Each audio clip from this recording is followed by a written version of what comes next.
수요 예배에 나오신 여러분들, 그리고 가정에서 영상으로 예배드리는 모든 권속들을 주님의 이름으로 사랑하고 축복합니다. 서로 인사하시겠습니다. 올 한 해도 수고 많이 하셨습니다.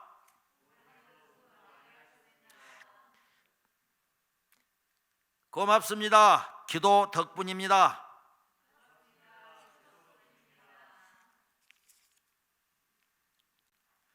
작가가 되는 것이 꿈인 한 사람이 있었습니다. 그는 작가의 꿈을 품고 한 신문사에 취직을 했습니다. 그러나 그는 써가는 기사마다 핵심을 짚어내지 못한다고 야단맞기 일쑤였습니다.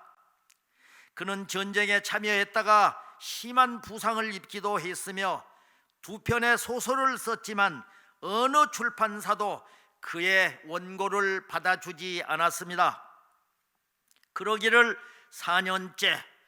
그러함에도 그는 글쓰기를 포기하지 않았고 열심히 글쓰기를 연습했지만 출판사 편집자들은 그에게 문학적 기량이 전혀 없다는 평가를 내렸습니다.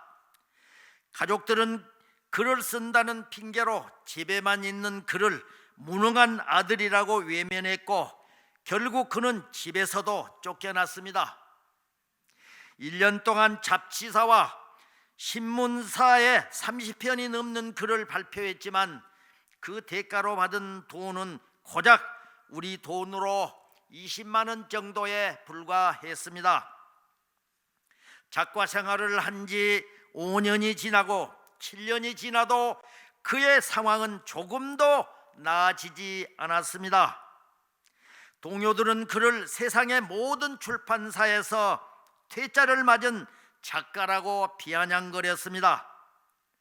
그는 수도도 전기도 화장실도 없는 빈민가에서 생활하면서 끼니를 때우려고 때로는 비둘기를 잡아먹기도 했습니다.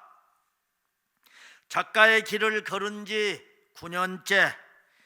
더 다이아리라는 잡지사 편집장은 당신은 절대로 작가가 될 수 없으니 그만 지금이라도 포기하시오 하는 사형 선고와 같은 말을 하였습니다. 글을 쓴 지 10년이 되었을 때도 여전히 그는 형편없는 원고를 쓰는 작가로 낙인이 찍혀 있었습니다. 그러나 그는 끝까지 포기하지 않았고 결국 존경받는 최고의 베스트셀러 작가가 되었습니다. 그가 누구일까요? 우리에게도 명화로 많이 익숙한 바로 노인과 바다, 그리고 무기여 잘 있거라 등과 같은 불후의 명작을 남긴 어니스트 헤밍웨이입니다. 그는 정말 재능이 없고 가능성 없는 작가였지만 그에게 가장 큰 무기가 하나 있었습니다. 그것은 바로 하나님의 때를 기다리며 포기하지 않는 나를 가지고 있었던 것입니다. 그것이 그를 위대한 작가로 만든 원동력이 되었습니다. 시편 94편 14절에서 우리에게 말씀하십니다. 여호와께서는 자기 백성을 버리지 아니하시며 자기의 소유를 외면하지 아니하시리로다. 아멘. 사랑은 포기하지 않습니다. 그렇기에 사랑이 있는 곳에는 절망이 없습니다.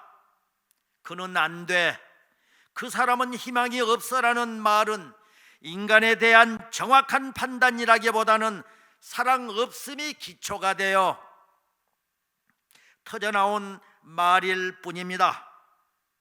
하나님께서는 한 번도 우리를 포기하신 적이 없으십니다. 또 소망을 버리신 적도 없으십니다.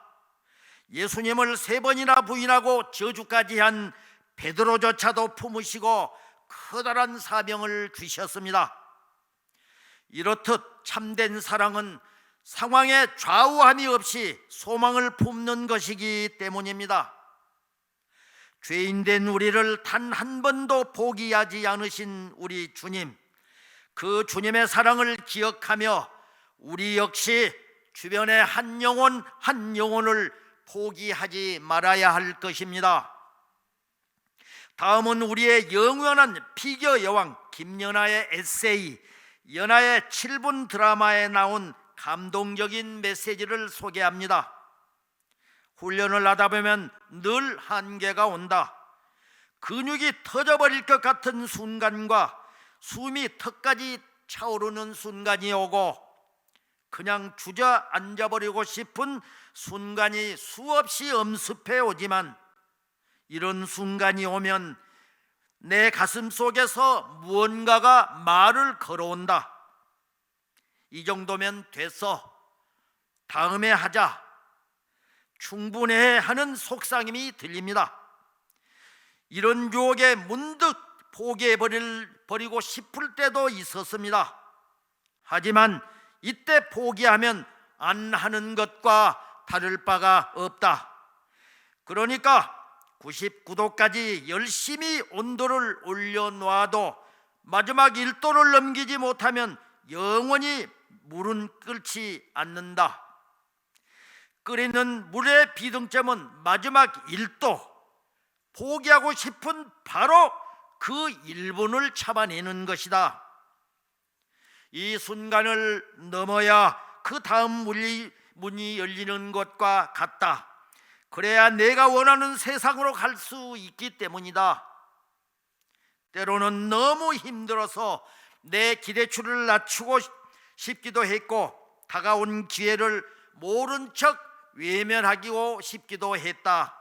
하지만 결코 그럴 수가 없었다. 하겠다고 마음 먹은 건 꼭 해야 하는 완벽주의 같은 성격 탓도 있었겠지만 99도와 100도의 그 차이를 일찍 알아버렸기 때문이다. 이렇듯 늘 열심히 해도 마지막 1도의 한계를 버티지 못하면 결과는 확연히 달라질 수밖에 없는 것이 경쟁사회의 냉엄한 현실이다. 아주 작은 차이 같지만 그것은 물이 끓느냐 끓지 않느냐 하는 아주 큰 차이다. 열심히 노력해놓고 마지막 순간에 포기하는 것은 모든 것을 제로로 만들어버릴 수밖에 없기 때문이다. 그러니까 세상에서 가장 힘들고 중요한 것, 마지막 1분 그 한계의 순간이 아닐까 생각한다. 어느 순간 나의 경쟁 상대는 나라는 생각이 들기 시작했다. 먹고 싶은 걸 모조리 먹어보려고 싶은 나, 아무 간섭도 받지 않고 놀러 다니고 싶은 나, 조금 더 자고 싶은 나, 친구들과 자유로운 시간을 보내고 싶은 나. 결과적으로 경쟁자는 상대가 아닌 바로 나 자신임을 깨달았다. 그렇습니다. 우리가 인생을 사는 동안 피할 수 없는 것이 바로 위기입니다. 소낙비가 모든 대지 위에 내린 것처럼 위기는 사람이나 형편을 가리지 않고 누구에게나 찾아옵니다. 하지만 포기하지 않는다면 어떤 위기를 만나도 뛰어넘을 수 있습니다. 그런데 우리가 극복해야 할 문제가 있습니다. 그것은 넘어지는 것이 문제가 아니라 넘어진 채로 머물러 있는 것이 문제라는 것입니다. 실패하는 것이 문제가 아니라 실패에 머무르는 것이 문제입니다. 뿐만 아니라 실패로부터 배우지 못하는 것이 문제요, 실패의 원인이 되는 실수를 반복하는 것이 문제입니다. 그러나 실패로부터 교훈을 얻었다면 그 실패는 참으로 값진 것입니다. 그 실패를 딛고 또다시 일어선다는 것은 새로운 가능성에 도전한다는 것을 의미하기 때문입니다.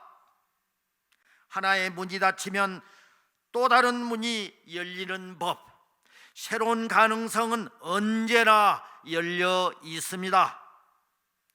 하나님은 기회를 주실 때 고난이라는 검은 보자기에 담아 주신다고 합니다. 그러니까 하나님의 은혜는 문제 속에, 또 실패 속에, 그리고 위기 속에 담겨 있다는 것입니다. 그런데 우리가 알아야 할 한 가지가 있습니다. 그것은 모든 것을 주관하시는 분은 하나님이십니다. 또 모든 가능성과 꿈과 기회의 주인도 하나님이시기에 하나님께 맡기고 우리는 오직 하나님을 믿고 의지하고 행동하면서 하나님의 때를 기다릴 때 하나님께서 도와주십니다. 할렐루야. 잠언 16장 3절에서 말씀하십니다. 너희 행사를 여호와께 맡기라. 그리하면 내가 경영하는 것이 이루어지리라. 아멘. 한 어머니가 자녀와 함께 유명한 선생님을 찾아와 말합니다. 선생님, 저희 아이는 워낙 영재라서 하나를 가르치면 열을 아는 아이입니다. 가르침을 부탁드립니다. 얼마 후에 어머니가 다시 찾아왔습니다. 선생님, 어떻습니까? 제 아이 정말 똑똑하지요? 선생님은 어머니에게 이렇게 말합니다. 아이가 말씀하신 대로 하나를 가르치면 열을 아는 아이긴 합니다만 문제는 가장 기본이 되는 알아야 할 하나를 모르는 것이 문제입니다. 잠언 1장 7절에서 말씀하십니다. 여호와를 경외하는 것이 지식의 근본이거늘 미련한 자는 지혜와 훈계를 멸시하느니라. 아멘. 하나님을 믿고 의지하기 위해서 가장 기본이 되는 것 하나, 모든 것의 근원이요 근본이 되는 그 한 가지는 무엇일까요? 세계적인 과학자 뉴턴이 말년에 기억상실증에 걸려서 그 많던 지식을 망각해버리자 뉴턴의 제자들이 찾아와 안타깝게 물었습니다. 선생님, 평생을 공부하고 연구하신 수많은 이론과 지식들이 다 선생님 머리에서 사라졌습니다. 마지막으로 선생님께 남은 지식은 무엇입니까? 이에 뉴턴은 여유 있게 말을 합니다. 내가 알고 있는 것은 단 한 가지다. 내가 죄인이라는 것과 예수님이 나의 구주라는 사실이다. 이것 외에 더 무슨 지식이 필요하겠느냐? 그렇습니다. 세상이 무너져도 우리가 붙잡아야 할 것은 오직 하나, 영원한 진리인 주는 그리스도시요 살아계신 하나님의 아들이라는 고백입니다. 그 진리는 내가 죄인이라는 것과 예수 그리스도가 우리의 길이요 진리요 생명이라는 것입니다.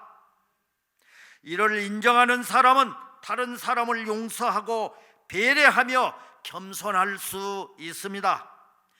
또한 어떤 환경과 상황에도 요동하지 않고 조용히 주님을 기다리며 의지할 수 있습니다. 할렐루야. 요한복음 14장 6절에서 말씀하십니다.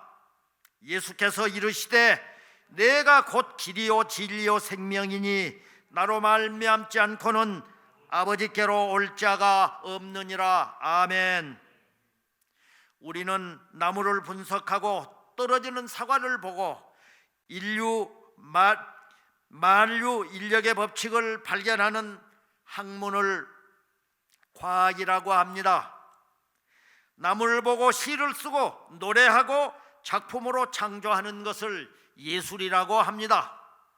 또 나무를 보고 나무를 보는 나는 누구며 인간다운 삶이 무엇인지를 탐구하는 학문을 인문학이라고 합니다. 그런데 이 나무를 존재케 하시는 이가 누구며 이 나무를 창조하신 창조주를 찬양하는 것이 있습니다. 그것이 바로 신앙입니다. 과학은 최첨단 기술로 눈에 보이는 우리의 삶을 편안하게 해줍니다. 시와 음악, 미술과 같은 예술은 뛰어난 창의력으로 우리의 감성을 자극하고 감동을 주면서 인간임을 느끼게 해줍니다. 또 문학과 역사, 철학과 같은 인문학은 본질에 대한 끝없는 의문을 제시하며 지성을 낳습니다. 인문학은 끝없이 사유하고 반성하고 의심하고 본질에 대한 고민을 하면서 여러 의문에 대한 답을 주고 공감을 이끌어냅니다. 그러나 이 모든 것들이 정답을 제시하지는 못합니다. 뿐만 아니라 결정적인 것을 도울 능력도 전혀 없습니다. 그러나 신앙은 모든 것을 존재하게 하는 보이지 않는 힘, 나는 어디서 왔고 나는 누구이며 나는 어디로 가는지에 대한 존재의 근원을 제시해 줍니다. 꽃과 별과 달은 눈에 보이지만 꽃을 피게 하고 달과 별을 떠 있도록 만드는 건 볼 수 없습니다. 그러나 보이지 않는 이 본질을 보는 눈을 믿음이라고 합니다. 히브리서 11장 3절에서 말씀하십니다. 믿음으로 모든 세계가 하나님의 말씀으로 지어진 줄을 우리가 아나니 보이는 것은 나타난 것으로 말미암아 된 것이 아니니라. 아멘. 그렇습니다. 정답은 오로지 성경에 있습니다. 지성에서 영성으로란 책을 쓴 우리나라 대표적인 지성인인 이어령 교수는 무신론자였던 그가 지성의 세계에서 신앙의 세계로 오게 된 이유를 이렇게 밝혔습니다. 첫째, 원초적인 고독 때문이었다. 문학과 지성을 비롯해 그 무엇으로도 채울 수 없는 공허함 때문이다. 그리고 둘째는 사랑하는 딸의 죽음 때문이었다. 내가 일생을 바쳐온 문학이 죽어가는 딸 앞에서 아무런 힘이 되지 못한다는 것을 깨달으면서부터이다. 그렇습니다. 인간은 아무리 애를 쓰고 노력해도 빈틈이 있는 나약한 존재입니다. 인간은 하나님의 형상을 따라 창조되었기에 오직 하나님만이 그 빈틈을 채울 수 있습니다. 이것이 바로 지성을 뛰어넘는 영성입니다. 세상에서 가장 어리석은 인생 둘이 있습니다. 그 하나는 영혼과 진리에 대한 관심이 없는 인생이고, 또 하나는 영혼과 진리에 대한 관심은 있지만 옳지 않는 엉뚱한 곳에서 그 답을 찾아 헤매는 인생입니다. 철학자 니체는 영혼에 대한 관심이 지대한 사람이었습니다. 왜, 무엇 때문에, 무엇에 의해 어디로 가고 있는지, 어디에 살고 있는지, 왜 사는지 모른다면 살아있다는 것이 어리석은 일이라고 말하기도 했습니다. 그러면서 그는 그 해답을 인간 안에 있는 가능성, 즉 초인의 힘으로 풀려고 했습니다. 그러나 인간인 우리 안에는 스스로 구원할 만한 그 어떤 초인의 힘은 없습니다. 오직 죄성 가득한 괴물만 있을 뿐입니다. 그러나 하나님은 다릅니다.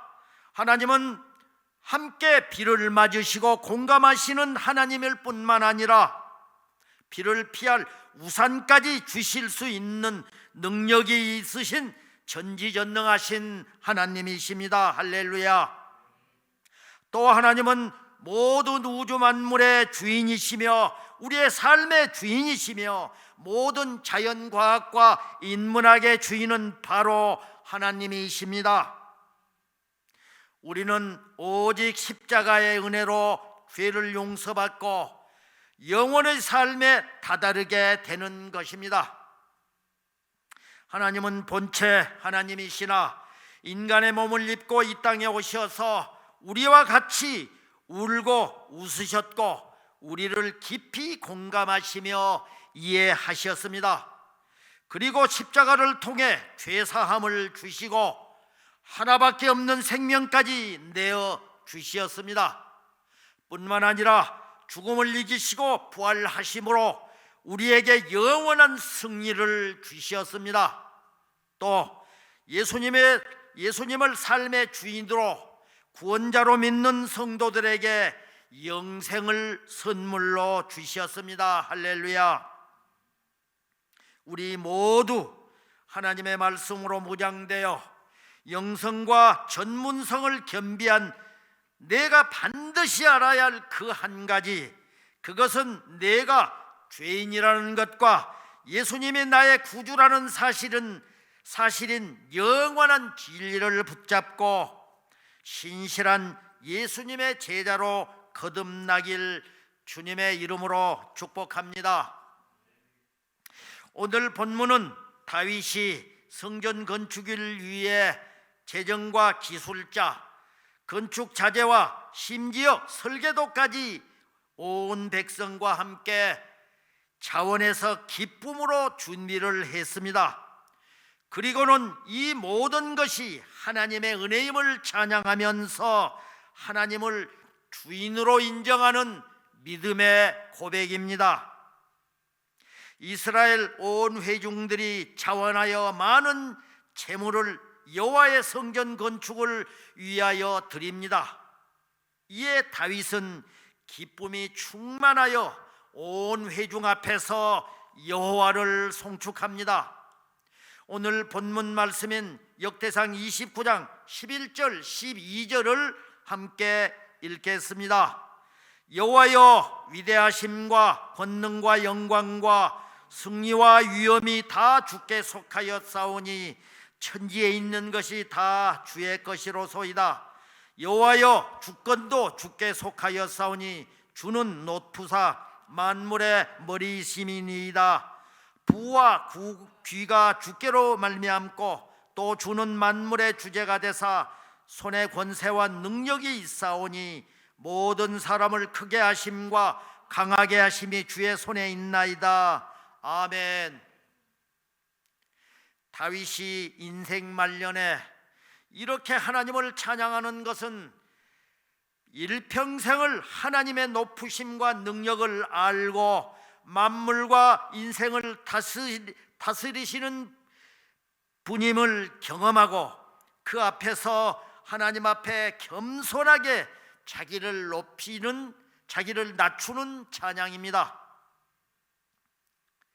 다윗이 누리게 된 모든 부와 권세는 하나님께서 자기에게 주셨기에 자기가 누릴 수 있었음을 진솔하게 하나님 앞에 고백합니다. 하나님의 전능하심과 위대하심을 낱낱이 찬양하는 다윗의 찬양을 보면서 우리들도 이렇게 찬양할 수 있기를 주님의 이름으로 축복합니다. 오늘 본문을 보면서 다윗이 얼마나 훌륭한 분인지를 새롭게 깨닫게 합니다. 또 우리도 다윗의 믿음을 본받기를 소망하며 하나님께 기도하기를 소망합니다. 오늘 본문인 역대상 29장 14절을 함께 읽겠습니다. 나와 내 백성이 무엇이기에 이처럼 즐거운 마음으로 드릴 힘이 있었나이까? 모든 것이 주께로 말미암아 싸우니 우리가 주의 손에서 받은 것으로 주께 드렸을 뿐이니이다. 아멘. 다윗이 준비한 많은 준비들, 또 백성들이 함께 기쁘고 자원하는 마음으로 드렸던 예물들을 다윗이 하나님 앞에 우리가 무엇이간데, 아니 우리가 누구이기에 이것을 할 수 있었겠습니까? 다 주께서 우리에게 주신 것이며 주님께서 우리에게 베풀어 주신 것입니다라는 진솔한 고백을 하나님께 드리고 있습니다. 다윗의 이런 마음과 신앙 태도를 우리가 갖게 된다면 우리도 은혜 가운데 믿음 생활을 할 수 있고 또 무슨 일을 하든지 어디 가든지 승리의 삶을 살 수 있음을 믿으시기 바랍니다. 할렐루야. 오늘 본문인 17절과 19절에서는 다윗은 하나님께서 마음을 보신다는 것을 알기에 자기는 정직한 마음으로 이 모든 것을 드렸다고 하고 이스라엘 백성들도 오늘의 이 마음을 잊지 말고 늘 하나님께 돌아오게 하고 솔로몬도 정성된 마음으로 하나님께 율법을 지키고 성전을 짓게 해달라고 하나님 앞에 간구하고 있습니다. 본문인 역대상 29장 17절을 함께 읽겠습니다. 나의 하나님이여 주께서 마음을 감찰하시고 정직을 기뻐하시는 줄을 내가 아나이다. 내가 정직한 마음으로 이 모든 것을 즐거이 드렸사오며 이제 내가 또 여기 있는 주의 백성이 주께 자원하여 드리는 것을 보니 심히 기쁘도소이다. 아멘. 다윗은 마음으로 하지 않으면 어떤 것을 드리고 어떤 일을 해도 하나님께서 받지 않으신다는 것을 잘 알고 있습니다.